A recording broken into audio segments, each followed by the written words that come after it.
Bom dia, galera, tudo bem com vocês?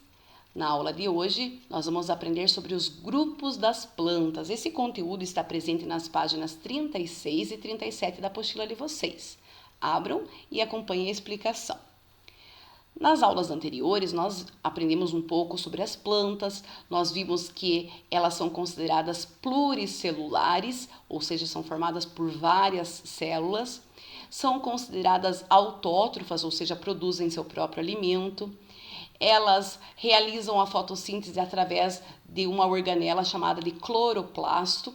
O que diferencia uma célula vegetal de uma célula animal são três organelas que estão presentes apenas na célula vegetal, que é a parede celular, cloroplastos e vacúolo. Então, essas três organelas, que são três partes da célula vegetal, são encontradas apenas nas células vegetais e não nas células animais.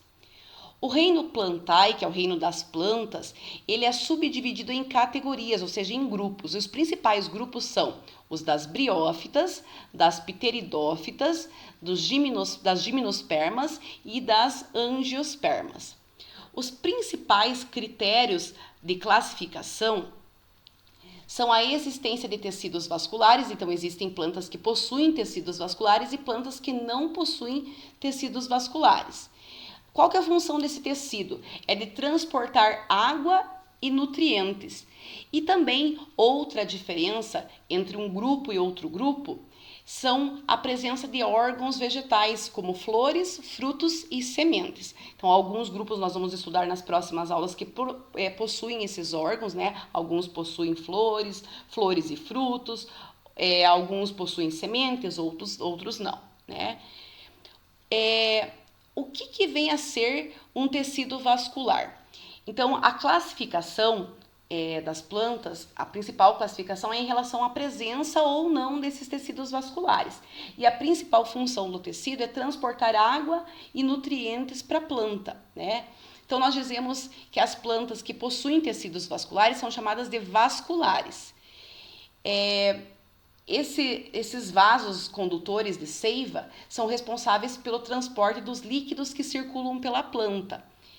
Existe o transporte de seiva bruta e de seiva elaborada. O que é a seiva bruta? Quando a seiva é composta principalmente por água e sais minerais absorvidos pelas raízes. Então, a planta suga a água e os sais minerais presentes no solo através das raízes. E o que vem a ser a seiva elaborada? Ela é composta principalmente por glicose. E lembrem que a glicose é produzida durante o processo da fotossíntese. E a organela responsável pela produção, pela reação de fotossíntese é o cloroplasto. São nos cloroplastos que estão presentes o pigmento verde da planta, que é a clorofila. Então, lembrem que é no cloroplasto que acontece o processo da fotossíntese, onde é produzido a glicose. As plantas que não possuem esses vasos, esses tecidos vasculares, são chamadas de avasculares, ou seja, não apresentam vasos condutores de seiva. E o que isso vai interferir? Então, as plantas que não possuem esses vasos condutores, que é o grupo que nós vamos estudar hoje, que é o grupo das briófitas, elas são de pequeno porte, porque o que vai fazer o crescimento da planta são esses vasos condutores que vão levar tanto a glicose quanto a água e os sais minerais para toda a planta. Então, sem a presença desses vasos, os nutrientes lá vão de célula por célula, ou seja, essa condução é mais lenta.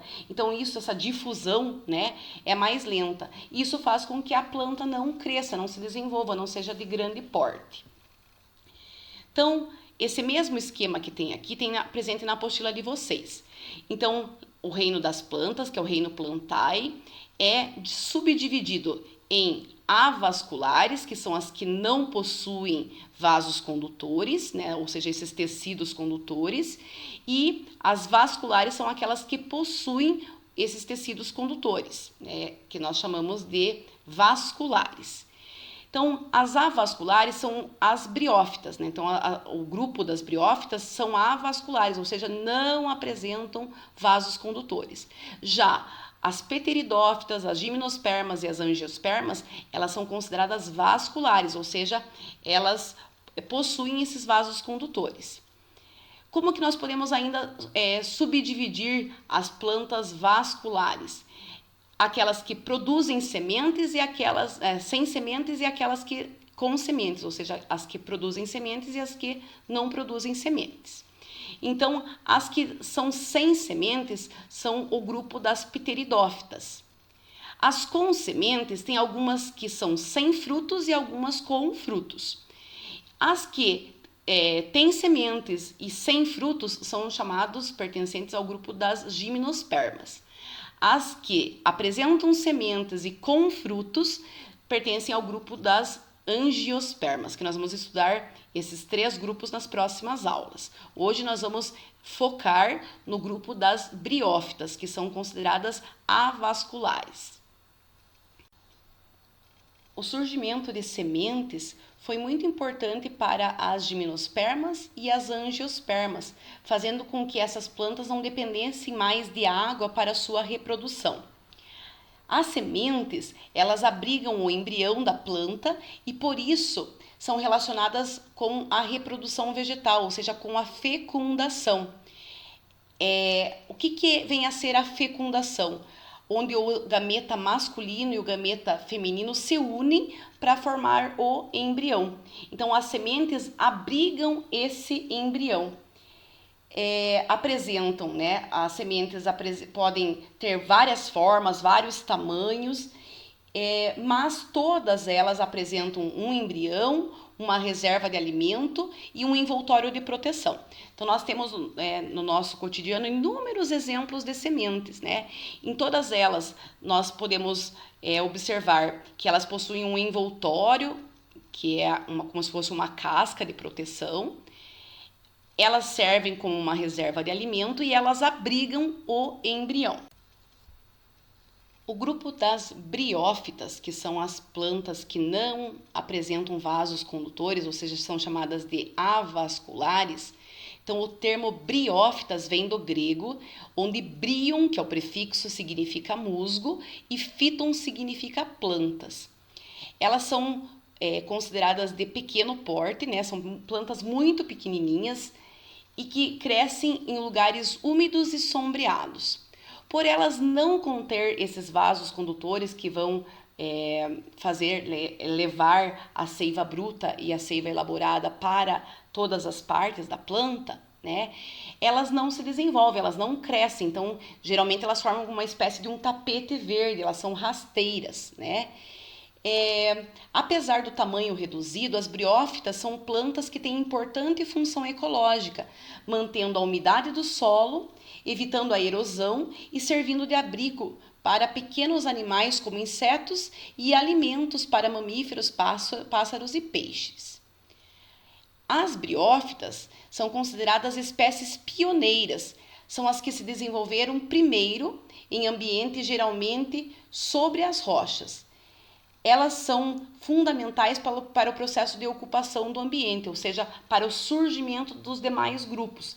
Então, nós dizemos que elas foram as pioneiras, foram as primeiras plantas que surgiram.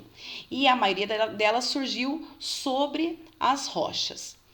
Então, lembrem que as briófitas são consideradas avasculares, elas não produzem vasos condutores.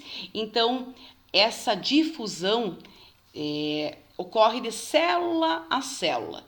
Isso faz com que seja de maneira mais lenta. Imagine como se fosse uma garrafa de água enchendo, como se ela fosse enchendo aos pouquinhos, célula a célula. Isso faz com que elas não sejam plantas de grande porte, elas crescem muito pequenininho, elas são bem pequenas e elas sempre são encontradas em lugares úmidos e com sombra.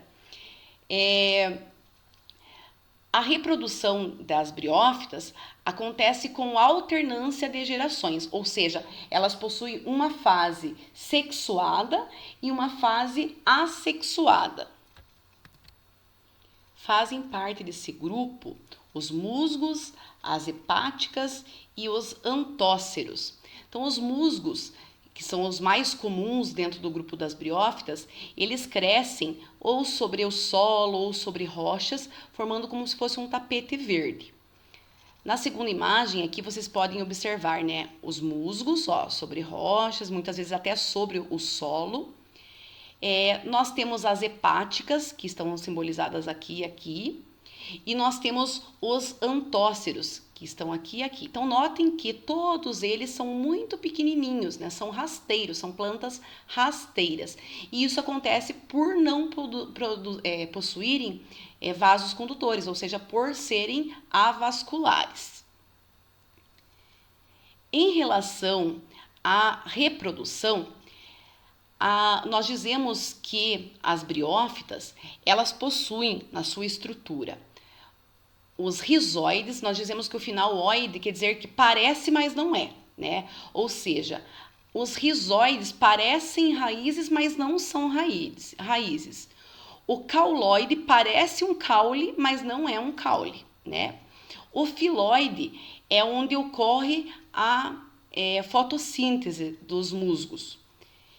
Não só dos musgos, como das outras briófitas. Eles possuem a haste e na parte superior, na cápsula, apresentam os esporos, que nós já vamos ouvir falar sobre os esporos, o que vem a ser esses esporos. Então, eles são considerados células especiais que vão fazer parte do processo da reprodução dessas briófitas. Aqui na segunda imagem, nós conseguimos observar como que ocorre essa reprodução. Então, nós dizemos que a reprodução ocorre com alternância de gerações, ou seja, tem uma fase que é considerada assexuada, que não envolve gameta masculino e feminino, e outra sexuada, ou seja, que tem o gameta masculino e feminino. Os gametófitos são estruturas da fase sexuada, que a função do gametófito é a produção de gametas. E é a fase que mais necessita de água, né? A fase assexuada não há necessidade de água, mas para ocorrer o encontro do gameta masculino e do gameta feminino, necessita a presença de água. Os esporófitos são os produtores de esporos. Então, aqui na imagem anterior, né, aqui na cápsula, é onde estão os esporófitos, ou seja, aonde ocorre a produção dos esporos, que são estruturas assexuadas. O que acontece com esses esporos? Ao cair no solo, né, esses esporos vão amadurecer, os esporófitos vão amadurecer e vão liberar os esporos, que ao cair no solo, eles vão germinar. Então, essa fase é considerada assexuada.